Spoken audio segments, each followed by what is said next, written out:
bahkan sendiri Abu Lahab, paman Rasulullah, Abu Jahal, akhirnya melakukan musyawarah besar-besaran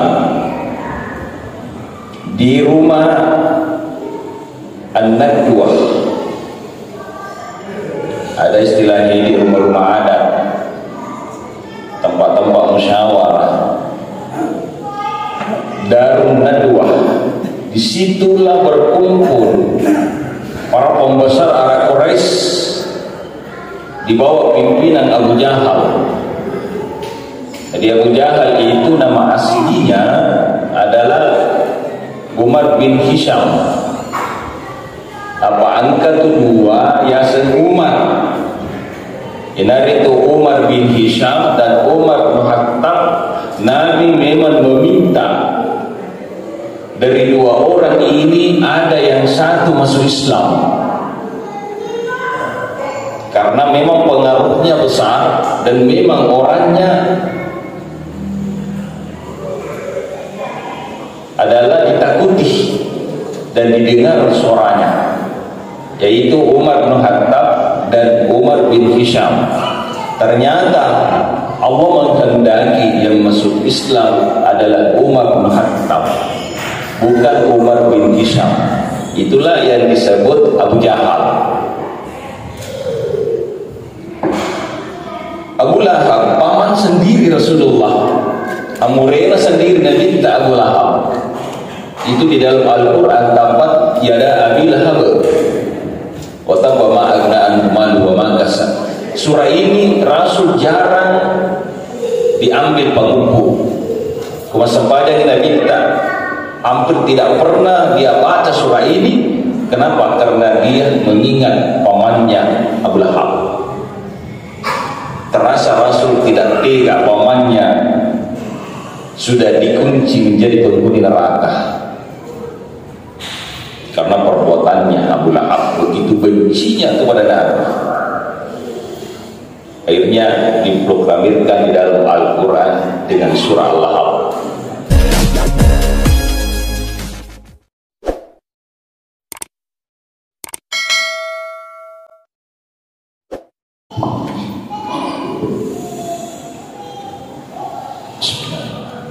Assalamualaikum warahmatullahi wabarakatuh.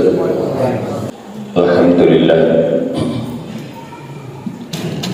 Alhamdulillahilladzi hadana li hadza wa ma kunna linahtadiya laula an hadana Allah. Asyhadu an la ilaha illallah al-malikul haqqul mubin. Wa asyhadu anna Muhammadan abduhu wa rasuluhu shadiqul wa'dil amin. Allahumma shalli ala sayyidina Muhammadin wa ala alihi wa ashabihi ajma'in. Bishrah li sadri wa yassir li amri wa hlul 'uqdatam min lisani yafqahu qawli. Wa ya ibadallah, ittaqullaha haqqa tuqatih wa la tamutunna illa wa antum muslimun. Faqad qala Allah ta'ala fi kitabihil karim, a'udzu billahi minasy syaithanir rajim, bismillahir rahmanir rahim. Inna iddatas syuhur indallahi isna asyara syahran fi kitabillah yawma khalaqas samawati wal ard minha arba'atan hurum dzalika ad-dinul qayyim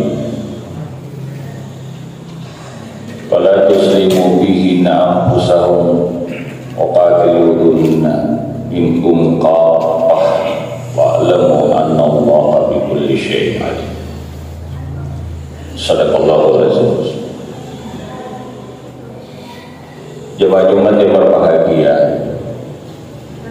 patutlah kita ucapkan hamdan wa syukran kepada Ilahi Rabbi, karena kata nawirisi Allah Ta'ala ajab-ajabang nania umur malampe, sehingga kita bisa hadir pada tempat yang mulia ini.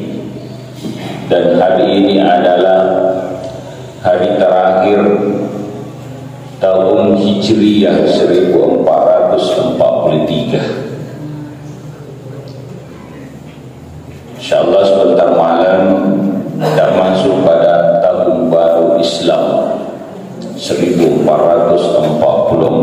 Hijriyah. Selawat dan salam tak lupa pula kita kirimkan kepada junjungan Rasulullah Muhammad sallallahu alaihi wasallam. Allahumma salli wa sallim alaihi. Salah satu anjuran para fuqaha kita, para ulama kita, ketika kita memasuki pintu masjid, kita salami Rasulullah dengan ucapan Assalamualaikum ya Sayyidi Muhammadur Rasul. Ada yang mengatakan Assalamualaikum ya Sayyidi ya Rasulullah. Yang dimaksud Sayyidi di sini adalah pengulukan Nabi Muhammad sallallahu alaihi wasallam. Dan di mana hamba-hamba Allah yang senantiasa memberi salam kepada Nabi saat masuk masjid itu tidak mudah digoda oleh syaitan saat melakukan salat, dan akan menambah kekhusyukan dalam kita melakukan ibadah. Hadirin jemaah Jumat yang berbahagia,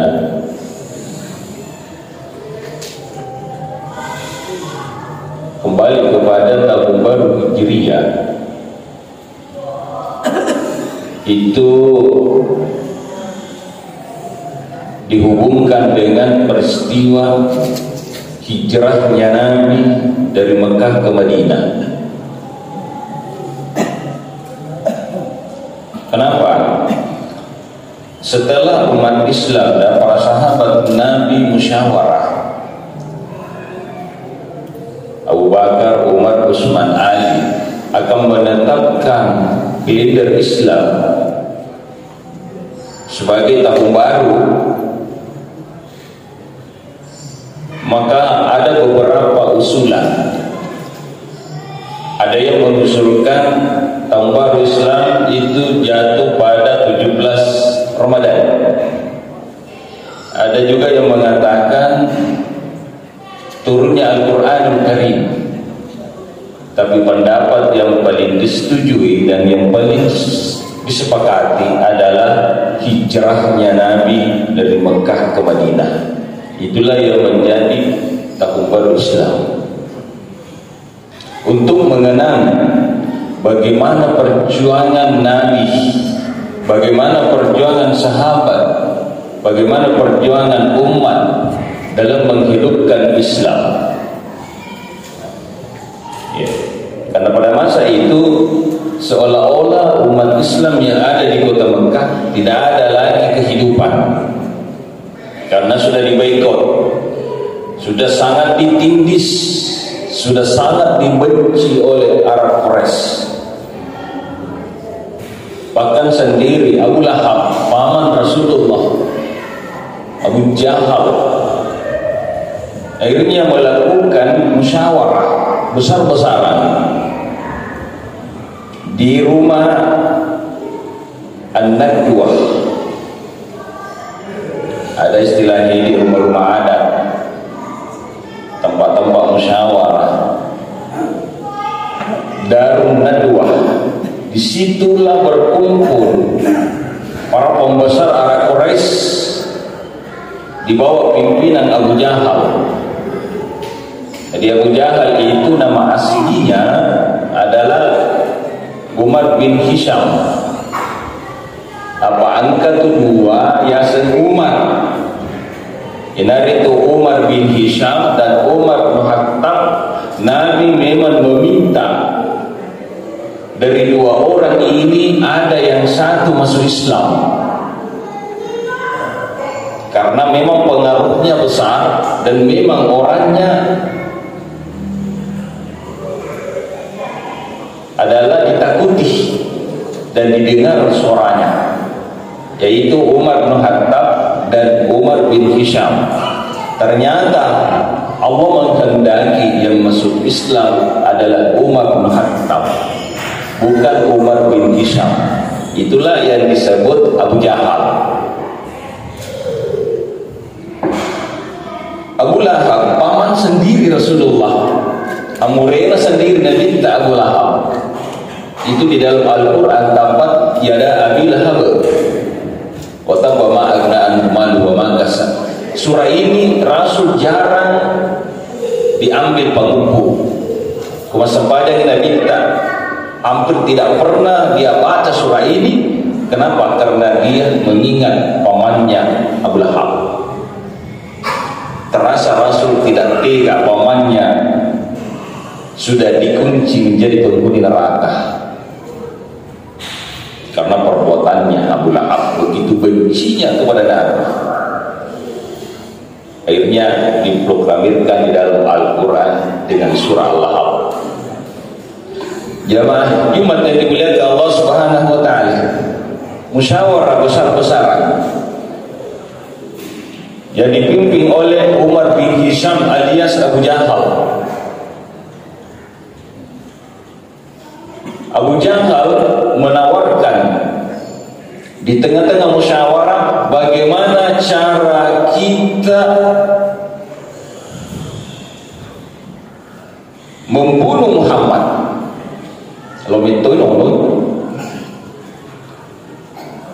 Bagaimana strategi kita untuk menghancurkan Muhammad bersama umatnya. Maka di dalam musyawarah ada yang mengangkat tangan dari kelompok-kelompok yang hadir. Saya usulkan kalau Muhammad itu ditangkap lalu kita buang di tempat yang jauh supaya tidak berpengaruh lagi di kota Mekah ini. Maka Abu Jahal mengatakan barangkali tidak tepat, karena Muhammad itu orangnya pintar, orangnya bisa menggalang orang-orang yang menjumpainya. Bukan masih runtuh wadina magalai. Maka kalau kita buang jauh-jauh di satu tempat, dia bisa berpengaruh di sana, akan menyusun kekuatan, kemudian menyerang kita. Akhirnya usulan pertama ditolak. Abu Jahal kembali mengusulkan ada lagi usulan yang kedua. Maka berdirilah satu orang mengatakan Muhammad itu ditangkap lalu diikat di sekitar Baitullah, dibuatkan peti, tidak dikasih makan, tidak dikasih minum, akhirnya mati. Nah, maka ada lagi pendapat mengatakan kalau begitu bisa-bisa terjadi gejolak di antara kita karena Muhammad sudah ada juga pengikutnya. Tentu kalau melihat Muhammad diikat, dikurung di dekat Baitullah, pasti juga mereka membuat siasat akan membalas kita. Akhirnya ditolak lagi. Maka Abu Jahal sendiri mengajukan usulan supaya lebih cepat kita akan mengumpulkan al-gojo dari setiap suku. Ya ale toma segena ya dibekali dengan pedang dan secepatnya akan mengebut rumah Muhammad. Itu terjadi di malam Jumat. Dalam sejarah yang disepakati ulama itu terjadi malam Jumat. Setelah musyawarah sepakati bahwa Muhammad sebentar malam akan dikepung rumahnya oleh al-gojo dibekali dengan pedang. Maka rapat tertutup. Apa kata Abu Jahal? Keputusan ini sama sekali tidak boleh terdengar oleh orang-orang yang di luar. Hanya kita yang memahami dan mengetahui kesepakatan ini. Ternyata ada seorang malaikat yang ikut musyawarah dan tidak diketahui oleh siapapun, yaitu malaikat Jibril. Setelah musyawarah selesai, maka Jibril mendatangi Muhammad. Hai Muhammad, sebentar malam kamu harus hijrah ke Madinah, karena sudah kesepakatan kan orang Quraisy akan mengepung rumahmu sebentar malam oleh algojo dan dibekali dengan parang panjang akan membunuh kamu. Akhirnya Nabi secepatnya juga menemui Abu Bakar, menemui Ali. Abu Bakar, kita akan hijrah sebentar malam. Kemudian Ali menggantikan tempat tidur saya. Maka Abu Bakar bersama Nabi di tengah malam sekitar jam 1 berangkat meninggalkan kota Mekah menuju Madinah, tapi namun singgah di Jabal Sur sekitar 4 kilo dari kota Mekah. Disitulah Nabi bermalam di Gua Sur selama 3 malam.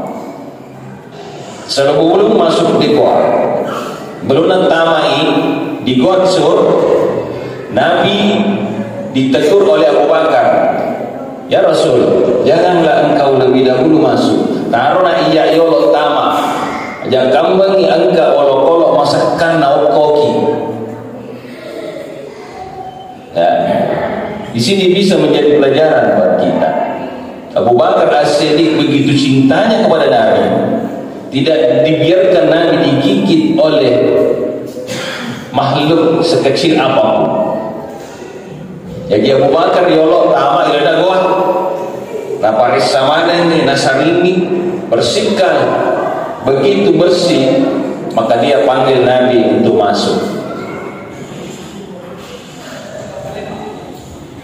Akhirnya mereka tertidur di dalam goa.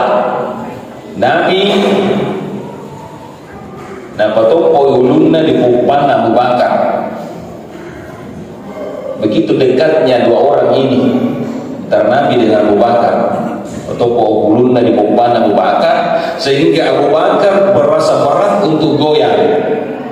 Jadi nak kira-kira dari si Abu Bakar, nasabah mengkalulungi Nabi tak kupana. Tiba-tiba ada yang menggigit kakinya, namanya kalajengking, dan begitu sakitnya dirasa oleh Abu Bakar, tapi lebih berat rasanya membangunkan Rasul.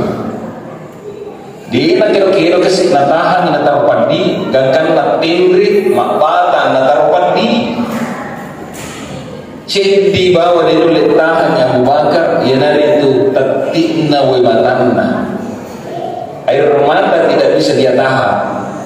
Tatik madanda wa matanna Abu Bakar, tapai rupanya Nabi kita, Rasul langsung bangun. Bertanya Abu Bakar, air apa ini? Kalau air hujan tidak mungkin, karena kita di dalam goa. Air apa ini Abu Bakar? Maka Abu Bakar mengatakan, ini air mata saya ya Rasul.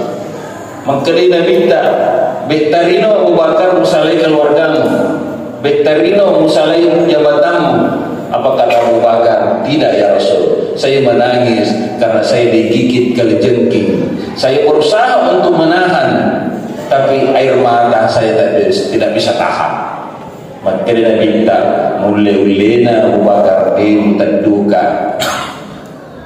Kenapa kau tidak bangunkan saya? Maka dia Abu Bakar, berat saya membangunkan kekasih Allah, biar saya merasa sakit. Yang penting Rasul tidak terganggu tidurnya. Hadirin jamaah Jumat yang dimuliakan Allah Subhanahu wa taala. Begitu Nabi bangun, langsung meniup dengan membaca surah Al-Fatihah. Dengan niat ya surah Al-Fatihah na seniguruta 1001 macam manfaatnya. Begitu selesai dibacakan surah Al-Fatihah, langsung berhenti sakitnya. Siapa yang menggantikan tempat tidur Rasul adalah Ali karramallahu wajhah. Agar apa Ali? Taruh dia sile onroli urena Rasulullah. Apa ku iya mati, saya sendirilah yang meninggal. Ini ku Nabi tak mati, maka Islam akan mati. Ya. Siapa yang membawakan makanan Rasul di Gua Sur selama 3 malam 3 hari, itu anaknya Abu Bakar bernama Asma. Perempuan memberanikan diri untuk mengantarkan makanan Rasulullah bersama ayahnya di dalam goa. Mereka berkorban, memberanikan diri seorang perempuan. Siapa yang menjadi wartawan membawa berita dari Mekah ke Madinah, dari Ghatsur ke Mekah adalah Abdullah bin Abu Bakar. Dia menjadi sebagai wartawan. Kemudian ada juga yang berpura-pura mengembala kambing. Dia mengetahui kalau ada orang Quraisy akan mencari Rasul. Ini adalah begitu perhatiannya umat kepada Nabi atas keselamatannya Nabi, sehingga malam Senin akan meninggalkan Ghatsur menuju Mekah, menuju Madinah. Dan orang-orang Quraisy telah dipancing emosinya oleh Abu Jahal. Apa kata Abu Jahal?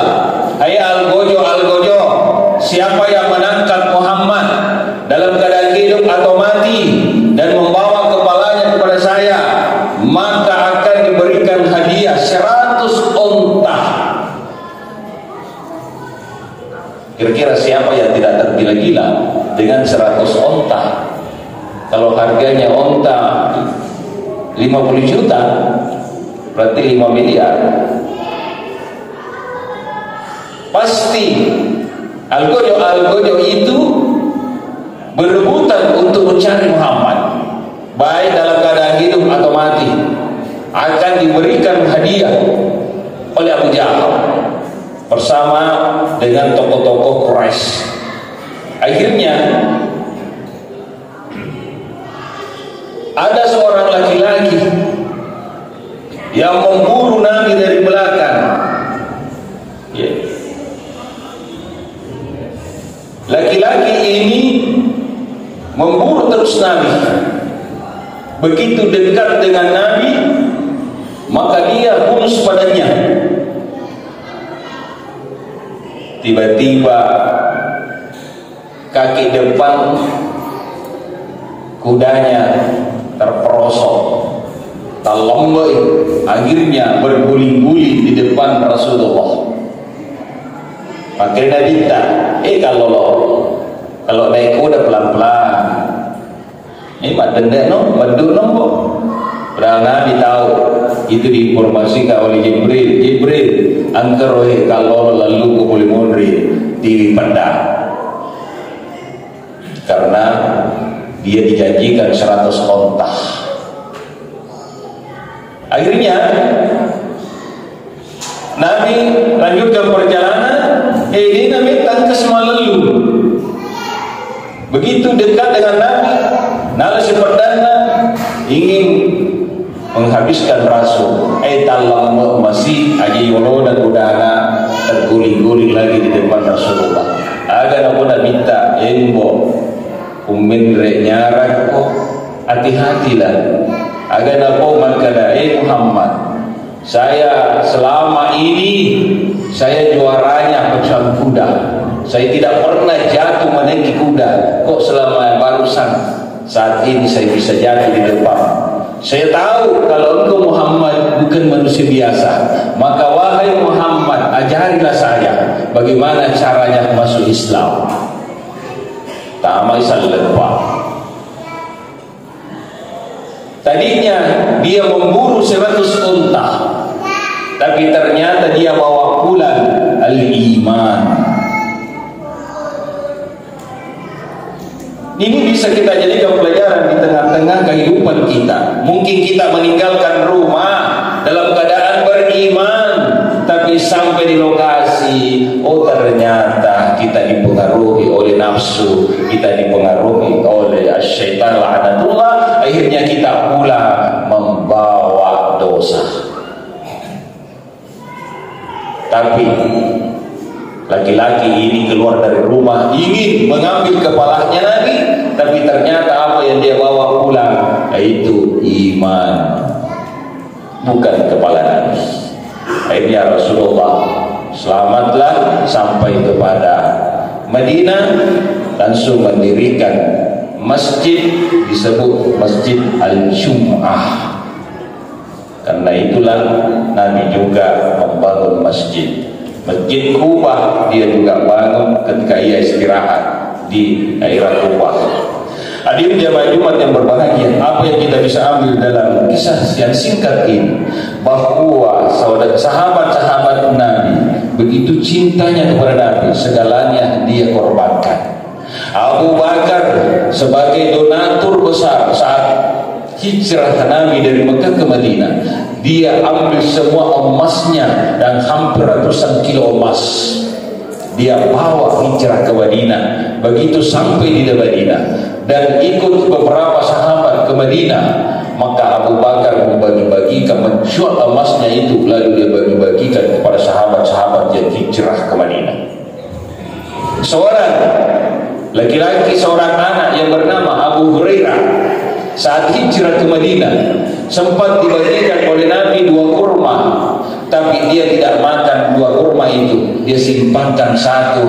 Orang yang disintainya adalah ibunya.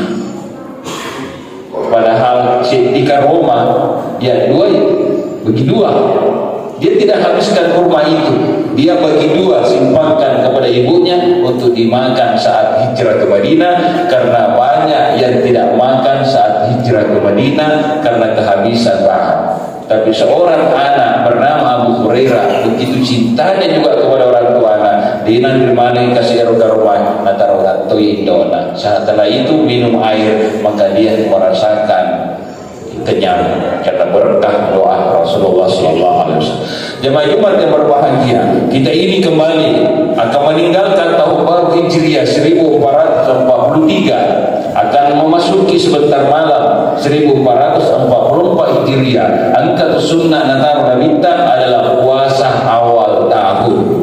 Sebenarnya ada juga puasa akhir tahun. Mungkin ada yang puasa hari ini adalah akhir tahun, disunnahkan puasa capai Nasrul Haji bulan Muharram. Apa janji Rasul? Siapa yang berpuasa 2 hari itu akhir bulan Nasrul Haji dan awal bulan Muharram, maka 50 tahun dosa diampuni oleh Allah Subhanahu wa taala.